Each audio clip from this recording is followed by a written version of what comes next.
Jimmy's Jam Box.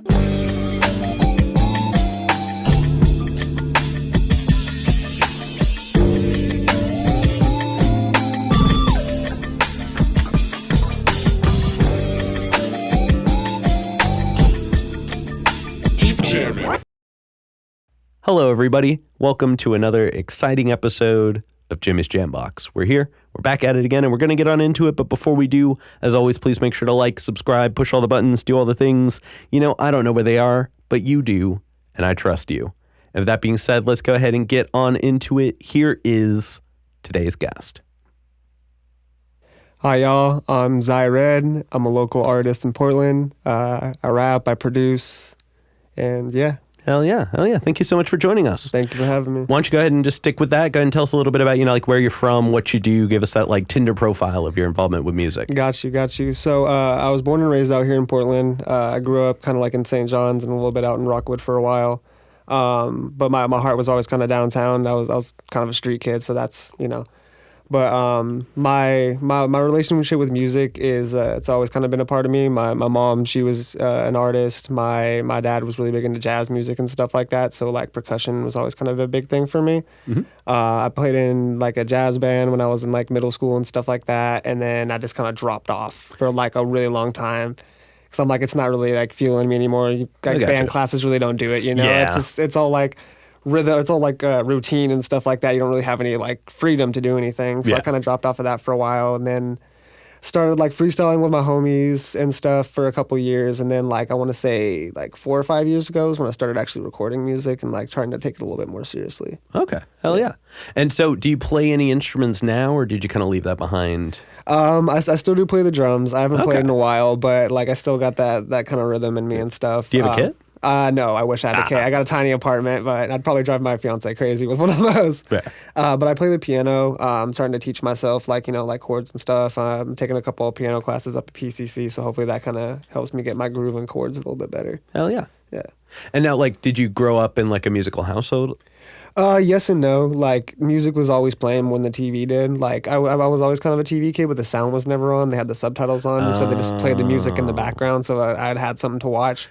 But like I grew up, I grew up like listening to a lot of stuff. Like my grandma would listen to like Elvis and Chuck Berry and stuff like that. My aunt and my mom was a Korn fan, which was really threw my family off. I still have her hat up in my house, but like everybody, there was always music. Like at the cookouts, there was somebody playing a guitar or something like that. And so like growing up, I saw that and I was like, oh, that's so cool. Like I love like watching them do it, and they make all this music, and then everybody starts dancing, and like that right there was like.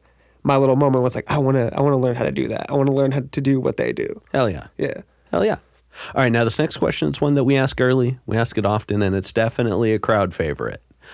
What was one of the first albums you ever bought with your own money? So the first album I ever bought with my own money was 50 Cent's Bulletproof. Okay. Yeah, I bought it...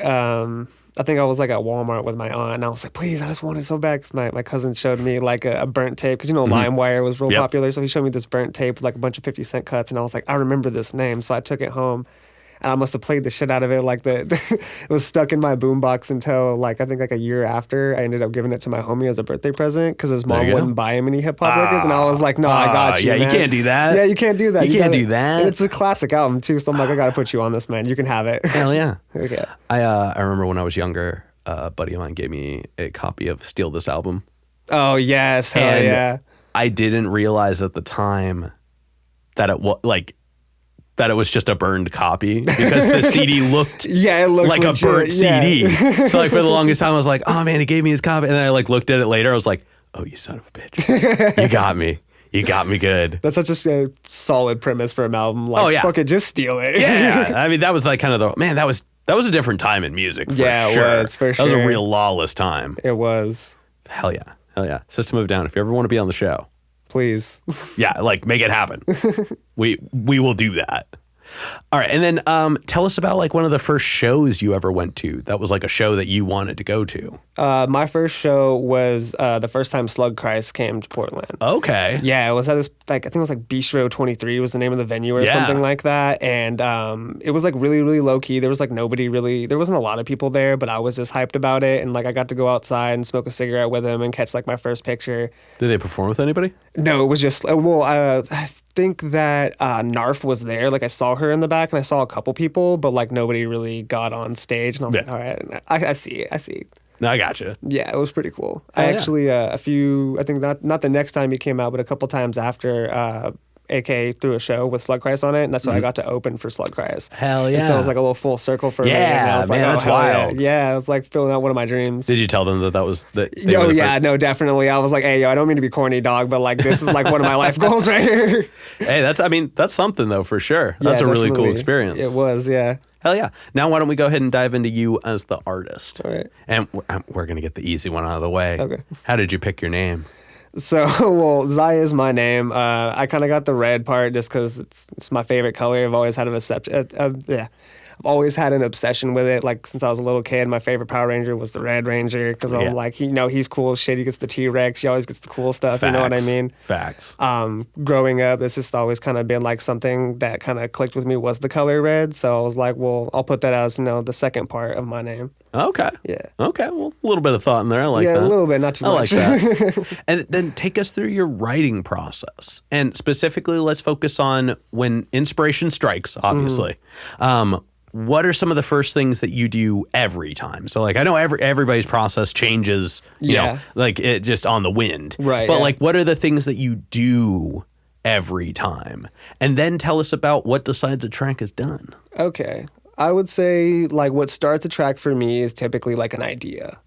Like sometimes it's like a line, and a lot of the time it's like a singular bar that I thought of, and I was like, oh, that's a cool bar. I should put that in a song. Yep. And then I'll be like, well, I can just make a song and then just do it that way. Yeah. And that's usually how it starts. Sometimes it's a beat, like I'll hear like a certain pattern, or I'll hear a sample. There's one that I'm working on right now from the sample from Thinking About You, I think, by Aretha Franklin. I'm not sure. Dreaming About You, Daydreaming About You, something like that. I'm confusing the title right now, but it's by Aretha Franklin. And it's like that. Like, the second I heard that song, I was like, I have to make this into something. Like the way you could sample it, the way you could chop it, the way that her voice sounds. I was like, that's going to be a song right there. Oh, hell yeah. As far as like finishing a song, I'm kind of a perfectionist, and I don't say that in a positive way.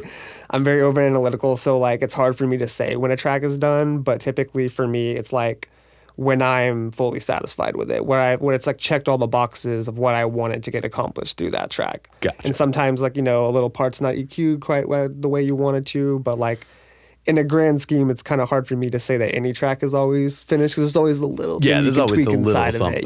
Yeah. But I mean, like, I still think there can be it's done. Oh, 100%. You know what I mean? Yeah, 100%. And I think a lot of people don't take the time to appreciate what the listeners fill in. Like, sometimes it's hard for us to see what the song sounds like because we're too busy focusing on the sounds in the song. That's very true, yeah. But like once you give it to other people and like you let the world kind of massage it and take it out of your ears for a little bit, and then you get that like moment of like, oh man, there was like this, there was that, like then you can almost you get this like rare opportunity to like hear the things you didn't hear. Yeah. And like you get to forget it for a little bit. Just a little bit, you know what I mean? While you're busy pushing it out there, you're not listening to it as much. And then you come back and listen to it and you're like, oh, it is done. I feel that. Yeah. I do that a lot with like production and like especially producing.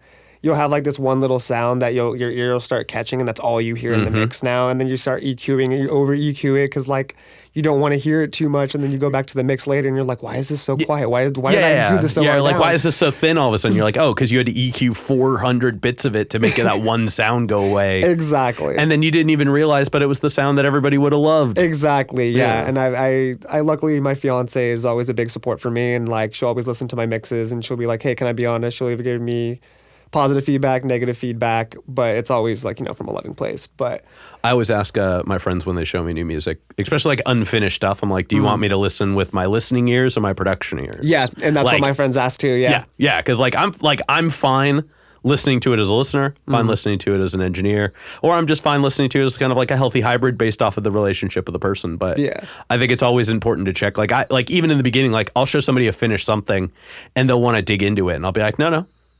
The song's already done. Yeah, like, no, 100%. Your efforts are wasted.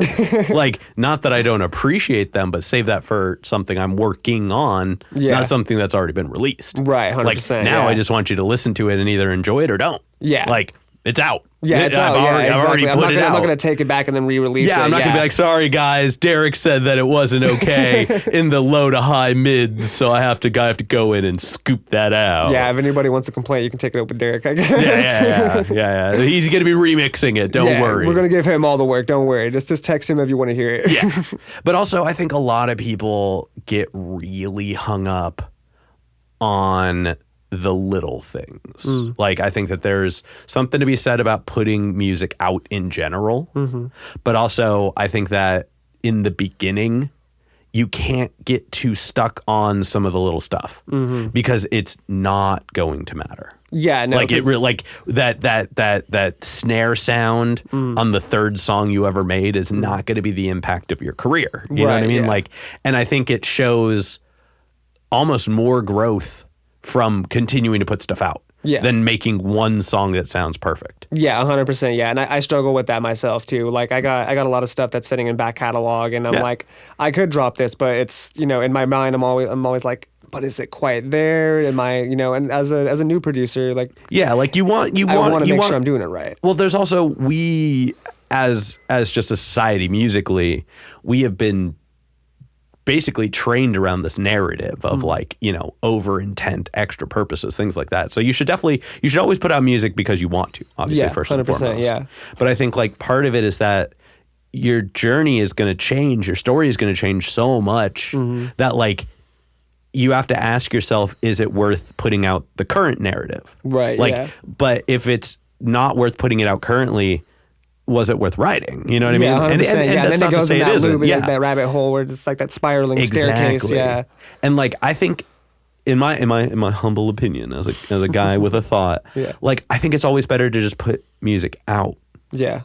Because like I said, even if it doesn't go somewhere, you never know when something is going to be the something that hits. Definitely. Yeah. 100%. Yeah. Like with my tracks, Geek Walk is like probably one of my most popular tracks. Like all my friends love it and stuff.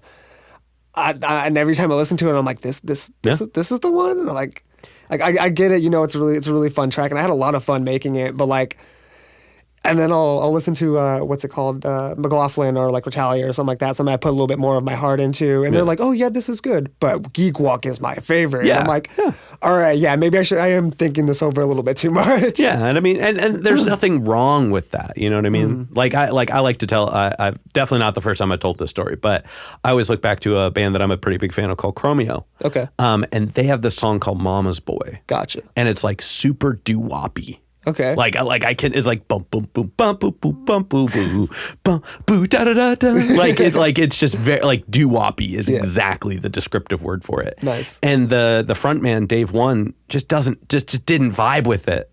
But his like other guys, like the guy just all the other things, P-Thug, he was just like, no, trust me. Trust. Do people go off to this song? Yeah. Like this is just like crowd favorite doesn't even begin to emphasize like the energy this song brings. And I'm gonna be honest with you, it's not even my favorite song. You know what I mean? Like I don't love this song. I think like I get why people like it, and it's like it's a like I know the whole song. You can appreciate its value. Yeah, but like it wasn't even the one that grabbed me. But they're just like, dude, this is like the one. This is the one. Yeah. And like even as I've like seen people perform and do stuff now, they're like, hey, I don't vibe with this super hard. Like Saya said it during his performance. He's like, this isn't even my favorite song, but everybody fucks with it. Yeah. And it's just like that's okay. Like that's okay. Yeah. Like you have to have both. Yeah. 100%. Like why can't you have both? Yeah. 100%. Why can't you have songs that are like vibey and for the people and songs that are for you? Honestly, yeah. Like, and that kind of like, this is my own little like soapbox rant for a second, but like I feel like that's. I mean, it's your episode. That is true. But anyways, like my biggest approach to music, at least as it currently, is kind of like taking that substance of like genre away. Just because like we get it poses that problem. You know, we get caught in that kind of like mentality of like this, that, or the third, and then it dulls our process, and we're not really like able to just put out a good song, you know, like at the end of the day, like, oh, this sounds too much like this, or oh, it sounds like you're copying this. Like, I'll take I'm probably butchering his name, but Kochi, I mean, familiar with him? I'll take him as an example. Like, a lot of people called him a Cardi clone, but he's like one of the biggest artists right now, and he's defined his own sound in that sense. And so, like, sometimes it works, sometimes it doesn't, but at the end of the day, just put out a good song, and if people like it, they're going to vibe with it. You know, that statement right there is kind of an odd one. Put out a good song. Because good is relative. Right. Good is a perception. Right, 100%. Like, you know, if a song is good, it is good. But good is by perception. And then good is also, you know, a spectrum, I guess, at a certain point. Yeah. Because, like, what you love about a song can be what everybody hates about a song, Right, and it's very vice versa. subjective, Not even yours initially, but just music in general. So I think, like, really, like, if you're having fun, like, you know what I mean? Like, I guess that's kind of more what I meant. Like, when I think of like a good song, is like I can tell somebody had fun making it. Like, like Odd Future, you know what I mean? I feel like that's what made them so popular. Is you could tell how much fun they had making that music. And I think that's like my definition of a good song, is that like I can tell you enjoyed the process from beginning to end. Well, I think too, a lot of times people won't, like, I'm trying to word this one right. No, fine. I think a lot of people don't put enough emphasis on the performance of a song before recording a song. Okay. Like, back in the day, like way back in the day, Okay. before you ever touched a studio, you played a song 1,000,000 times live because you had to be practiced. Right. And like rehearsal space wasn't even as much of an option in all the same ways. So like playing the shows was sometimes how you got your 10,000 hours in. Yeah. So like before you ever touched that hour of recording time that you were able to scrounge up with your buddies, and like before it got pressed to vinyl and things like that, like you had to go through the motions with the song, really work it out, figure out the kinks, try it in front of people, see how it responded. But like it didn't make the songs matter less, you know what I mean? Like when you go and listen to music of old, like that emotion was still there, even though they didn't go and put it down first. Right. They like wrote it. Right. And then they went and they rehearsed it, and then they went and performed it. Right. And when enough people vibed with it, they made it. They were like, yo, everybody wants this. So like they kind of got to test out their song through their audience before giving it to their audience. Yeah, that's really cool. And I think that playing music should be the most important part. Not putting out music, not getting the plays, not getting the attention. Like the growth can come from, you know, boots on the ground. You know what I mean? From faces, like from being in, shaking hands. That's the most genuine interaction you're going to get. Like I've met a lot of people from like online and stuff like that, but you don't get that like sense of like actually connecting with them until you meet them in person. Yeah. You know what I mean? I definitely 100% feel where you're coming from. And like, I think I've like tried this before at like shows, trying to play like more unreleased stuff at like shows that I've been booked for, and it goes pretty well. But like at the same time, that like people that come in to see me or something like that, which it's not very many, but there's a few that come in to see like specifically what they know me for. They're like, oh, I expected this or that. You know what I mean? So like I think that it's kind of cool that like generation had that kind of like sense of being able to do that, because our generation does kind of lack that. There's definitely a duality to it too now. I think that there's the argument of, do I play stuff nobody knows? Do I play those? Like, do I write for an audience that knows me? Do I write for an audience that hasn't heard me yet? Like, are you trying to retain people or gain new people? And like the balance between it, and just the analytical sense of all of it, I think is really just kind of a bummer. Yeah. Like, and not in the sense that like, oh, I'm so old back in my day. Like, it's a bummer because it isn't important to loving making music. Yeah, no, it honestly, in my opinion, it kind of dampers the process. Oh, it does heavily. But I think also the narrative of like, oh, well, making it as a career means you made it. That's not true. That's really not. Like making a career out of it means that enough people fuck with your shit, or you figured out a process. Right, yeah. But like, think of how many artists that you can think of that you're like, oh, nobody knows them, but their music fucks. There's so many. Right, yeah. There's so many. 100%, yeah. Some of them are my friends, too. They still made it. They still made the music. They still did it. They still achieved the goal. The goal shouldn't be the boats and the money and the like studios and the things and like the places. The goal should be the music. Right, 100%. And if you vibe from start to finish, like which story would you rather hear? Oh, they went into a studio and they made a hit, right from the start and then they just kept making hits? Yeah. Or do you want to hear somebody who like they like took the time, Yeah. found their process? They started with Audacity on a $200 laptop. You know what I mean? Like nobody wants to hear a story about somebody who wins all the time. They want to see that process of like where you came from and to where you are right now. the growth. People love growth. People love a story, but that is still, that part of the narrative is still part of the problem. Or not even the problem, but like that I think deters from it. Mm-hmm. Who cares about your story? Just make music. You know what I mean? Which I mean, ironic statement to make for sure. No. Because given where we are presently. Right, but I've heard that before. There was this dude that was kind of preaching about it where it's like, you know, like don't care. Like it's just about the music at the end of the day. Like that's what's going to speak for you. Like it doesn't matter what your gimmick is or who you are or any of that stuff. Like, you know, like I incorporate parts of who I am inside of my music, but I don't try to be like, oh, this is why you should listen to me because I'm this, that, or the third. Yeah. You know, like I'm just who I am. I make good ass music. Yeah. Well, I'm. You know, See, I make good ass music. Fuck yeah. I'll say it. You enjoy the music you make. Exactly. Yeah, and that's fine. I think that, you know, and again, this is all, I always try to attach this back to just kind of my thoughts on it. Because this kind of gets into this isn't exactly music per se, but this kind of falls into the realm of manifesting. Like the way that you think about your own music defines how you present your music. So when you take the time to present it as like, this is the this is the that, I mean, it's up to people to decide if it is or isn't what you say it is, but what you say it is defines what they're going to take it as, how they're going to present it. Right, that makes sense. Yeah. And so like, in, you know, in those realms of things that does attach to like the narratives and how you present your music and things like that.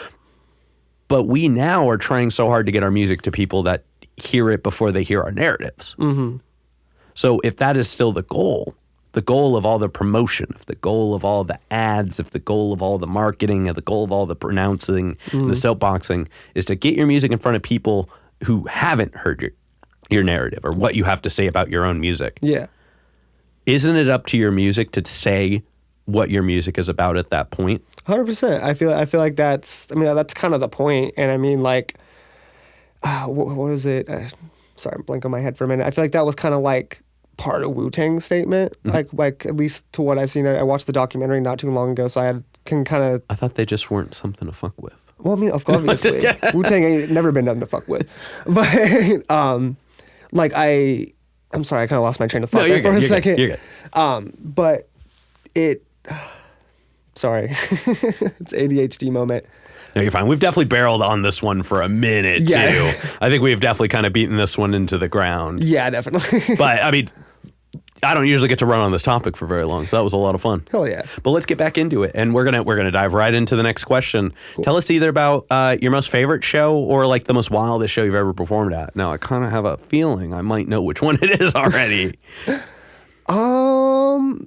It's kind of hard to say. I would definitely say my favorite one was the Slug Cry show. Even though like I had a very, very small part in the set. It was me, AK, and Shepard Blank, if you're familiar with the artist. Shout out Shep. But we all had like a song together and stuff like that. And so I got to perform with them and stuff like that. So that was like probably my most iconic one. But my favorite one would be my show at the Bunker. It was my very first show. I had like 2 songs on a set, and I like sent out like a status on Facebook like, hey, I'm performing my first show tonight. Come out if you guys want to check it out. And like 15 of my friends showed up in this like tiny little basement. Like we're all crowded. Like we have this one homie, he's like 6'5" or something like that. 2 places he can stand. You mean you're a photographer? Huh? I said you're a photographer? No, there's just like 2 places this dude could stand and he should be your photographer. He should, He's honestly. 6'5". I mean, you're not wrong there. But yeah, bro was like so tall that he could barely stand in there. There was just like so much cramped room. But the fact that I had so many people supporting me, I had like 2 songs. It was my first time ever recording, the first 2 songs I ever recorded. It was a magical moment for me. It was that first time where I like all the anxiety went away, all the pressure, all of everything. At that moment, I was an artist. There's nothing more rewarding than that second right after the first sound of the first song starts. Yep. Like when you hear it and you're just like, well, this is it. This is like, it. It's the song's already playing. Yeah. Like, what do I do? Yeah, exactly. Like, the weirdest part for me was like getting on stage and I'm like, okay, what do I do? Do I be like, hi, I'm Zai, I'm making it like what do you do when you come to the stage? Do you act cocky? Do you kind of come up with like some swagger? And like, you know, I've had shows since then, and like I've definitely kind of like found my stage presence. Like I think the most the one that I really kind of came out of my shell was when we did a show, the tax evasion seminar at Rainbow City. That was I was able to meet a lot of really cool people. I was the opening act, and I was like, I got to open for Loto, and Yeah, that shout was out Loto. Shout out Loto. Like that was the most intimidating part, was like opening for Loto and like, you know, AKA Carpenter and all these artists that are so much more established than me. And I'm like, shout out AKA Carpenter. Too. Shout out AKA Carpenter. Shout out there's so many people. I could sit here for like 15 minutes. But like it was, you know, it was like my first time where I really came out of the shell, and I like the second like I got on that stage and all that anxiety went away. I was like interacting with people. People were dapping me up, and I'm just like, there's that sense again. There's that feeling kind of came back, and so I think I probably have 3. So those would probably be my 3 top shows. Hell yeah, I love that. Yeah, and coincidentally, it ties into what we were saying earlier, the performance aspect. Yeah, like never forgetting your first show, I think goes a long way. But like, knowing why you do it. Mm-hmm. And I believe it was, I can't remember who they were quoting, but shout out Zeke. Zeke said this. I always said the most important thing to do is to do it. Mm-hmm. I mean, obviously everybody said that. But like my mentality is like you got to do something. Right. Once you've done it, you've done it. Right. Like you have to do something to do it. 100%. The only thing more important than doing something the first time, and this is the part Zeke added, and I really love this. The only thing more important than doing it the first time is doing it every time after. I like that. Yeah. Like that's once solid you've advice, done it, that consistency. Yeah. Once you've done it, that was the most important thing. You have to have done something to do something. Yeah. But the only thing after that that's more important is continuing to do it. Yeah. I see that. I like that. Yeah. For me, it's I always kind of like picture there's 2 realities that you live in, right? The reality where you took you did this thing or you didn't. Like let's say you're applying for a job, there's a person that you like that you want to talk to. You want to start making music, you want to get on an interview show. Yeah. There's 2 realities that you live in, the reality that you did and then the reality you didn't. Which reality do you want to live in? Exactly. And that's what I tell myself every time. Like, okay, well, I want to live in the area where I'm where you did it. Exactly. So like I tell myself that every time, and I'm like, okay, well, that's the life I'm going to live. And it's kind of ties back to the manifestation thing. That's my version of manifesting, is like, where either you're going to do it or you're not going to do it. But the second that you do it, you're gonna feel better. You're gonna feel confident about it, and you're gonna be able to go home at night, put your head on your little pillow, dream your little dreams, and be like, I did that shit. I mean, even if it doesn't work, like there's so many things you can learn from things that don't work. 100%. Like, yeah. You shouldn't be afraid to fail. You should be afraid to not. I mean, it feels kind of corny to say not try, but like you shouldn't be afraid of failure. You should be afraid of doing nothing with it. 100%. You know what I mean? Exactly. Yeah. One of my tracks, Wavy Shit, is the first song that I ever EQ'd my own vocals and tried to EQ the beat. It sounds like the whole thing's underwater, but people like that, and I'm like, you know what? I like it too, and I still can't get my voice to sound like it's underwater. I don't know what I did. I'm sure there's a plugin for it somewhere. I'm 100% sure. Yeah. I'm pretty sure somebody will let me know after this. Yeah. Just put it in the comments. Anybody, if you know which one makes you sound underwater. That's the one. That's the one I need. Hell yeah. All right, let's go ahead and dive into some hypothetical questions. Okay. And these ones are a lot of fun. Heck yeah. If you could work with any one artist who's currently alive today, and if it's a group, you have to pick one member. That's fair. Who would you pick? And how would you choose to work with them? I would have to pick Father. Okay. Because Father's a fucking a masterpiece, like... the way that I would come about doing it is I would want to make something that kind of, because I'm 28, I'm starting to get a little bit older, and there's that whole like joke, once you're 30, you can't make hip hop, you got to make jazz. I'd want to make something kind of like that though, like some like kind of. Hey, don't tell that to Czarface. Hey, my apologies. Shout out Czarface. Hey, make whatever music makes you happy. I love jazz music. Like I said, I grew up on it. Oh no, he makes hip hop. Oh, okay, gotcha. Either way. That was like, sorry, I lost my train. No, you're good. Sorry, I didn't mean to cut you off. No, you're good. But Father, his just the way that he like comes about doing things, he kind of mixes a little bit of old, a little bit of new, the nuances towards his things, and like just what he's done for like the community, how he is as an artist. He's really big about like respecting artists' decisions and like making sure they get what they deserve. He founded a whole conglomeration. Of course, he knows what he's doing, but I would definitely pick Father. Hell yeah, solid choice. Thank you. And then subsequently, who's a local artist that you're aware of, but you haven't gotten to connect with yet, but you would like to? You'd like to see if like, your styles would work together or something. Definitely. I would say, I hope I'm pronouncing Brody's right. I just met him at the show. I met him like one time before. He used to go by Monty. He goes by Tenchi now, I believe. I love Bro's music. I love his his energy. He's like when he went on that stage, I was like, bro knows what he's doing. Like the way that his voice sounds on those tracks, the beat selection, like it's great. I definitely want to work with him. Hell yeah. I think I might be doing an episode with them in a little bit. Hey, yo, Yeah. that's dope. That's dope as hell. He's super freaking cool. Definitely make sure to comment on that one if I don't remember to shout you out on it. Oh yeah, But definitely, yeah. I will do my best to And remember. if you're watching, hey bro, hit me up. I still got you. Right? Right? Yeah, definitely make that. I mean, if any of y'all know, let's make that happen anyways. Let's do it. Let's do it. Hell yeah. And then for this next one, broad stroke. Just real sky's the limits kind of thing. If you could perform anywhere in the world and you wouldn't have to worry about crowd access or power or stability or any of that. Be a fully produced show in all the ways that a show should be produced. Gotcha. Where would you perform? You know, like this is the question I kind of battled with when I was listening to your episodes, and I'm like, where would I do it? And like, I think that I would pick, what is it, Slab Town is what it's called. Okay. Because like this, the lawness of it, and it's not like, hey, I don't want people to like, be doing. Please don't like break shit and hurt people at shows, but like the fact that you can go as hard as you want, you can, you throw up on the side of a building. Who cares? There's no laws here. Nobody cares. That's what this place is about. As long as you're respectful to the people around you, that's all that really matters. The mayor is literally a can of White Claw. Is it really? I'm kidding. I was about to say I'd 100% believe it. Okay, well, hey, that's cool. that's a solid choice. Thank you. For sure. And then for this last one, this one's, like I said, kind of another little bit of a headier question. Okay. But if you had to pick a completely different genre than any music you've ever performed ever. So if you've done like a cross-genre song of any kind, like those are off the table. Gotcha. You have to pick something that's completely outside of your normal realm. And there are now 2 exclusions.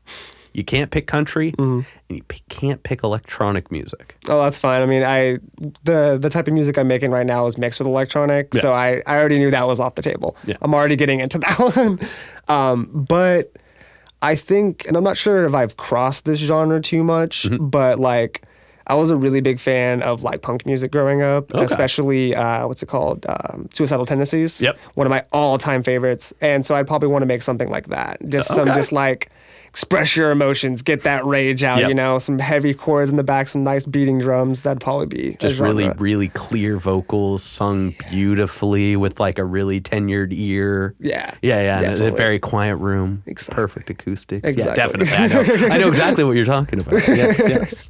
Hell yeah. All right, we're going to go ahead and start ramping things up. All right. Why don't you go ahead and tell us what you have coming up in the future, say like end of October and onwards. End of October. Well, every October 4th, which is my birthday, I drop a track. Oh, happy birthday. Thank you. It's a going tradition. I have a track with Christ the Giant. He's a local rapper from New York City, one of my favorites. Hell yeah. Shout out Christo. We have a song called Elevator Music coming out. Love that. Hell yeah, it should be coming out pretty soon. And then obviously I'm working on City MB. It's been kind of a work in progress, but it's starting to kind of get more fleshed out as time goes on. Hell yeah. Yeah. Hell yeah. And then for this next part, go ahead and look straight at the camera and just tell people how they can find you. You can find me on Instagram, Facebook. You can find me on, no, not Snapchat. You can find me on TikTok. That's where I post most of my beats. So if you want to hear some snippets and stuff and you like what you hear, definitely hit me up on there. Hell yeah. And then any other plugs, any other shout outs, anybody else you want to put on while you're on here? Like I said before, shout out Shepherd Blank. Definitely feel like bro needs to be on this show. I love his music. I love his cadence. Shout out AKA for being the person that helped me record my first song and got me on my first show. Hell yeah. And shouts out you for doing this and putting on us and helping us get out there more. Like I really appreciate what you do. Hell yeah. Always happy to have people on here. Heck yeah. All right, we're going to go ahead and wrap things up. But before we do, we got one last question. Gotcha. But before we do that, I'm going to steal the camera for just a second. As always, y'all, please make sure to like, subscribe, push all the buttons, do all the things. I don't know where they are, but you do, and I trust you. With that being said, the final question. What is your guilty pleasure song? The battle music from Pokemon Ruby. Ooh. Yep. Dun, dun, dun, dun, dun. Like when the legendary Pokemon comes out and it's real or when you fight the Team Magma Leader or whatever. Hell yeah. I'll play that on repeats. That is a very good choice. Thank you. That is it's obscure enough. Mm-hmm. But at the same time, if you put that on, everybody would be like, bro, what the fuck? Yeah. But at the same time, you're going to be like, And I know there's a lot of people that are like, Gen 5 has the best music. You are wrong. You are wrong. I mean, it's all about the first gen. Hell yeah. All right. Well, great choice. Awesome. Love that. Thank you. All right. We're going to go ahead and get up on out of here. Thank you so much for joining us. Thank you for having me. Hell yeah. This has been another exciting episode of Jimmy's Jambox. I'm Jimmy. And I'm Zai Redd. And we're signing off. Later, y'all. That's a wrap. This is not a podcast. This is a show.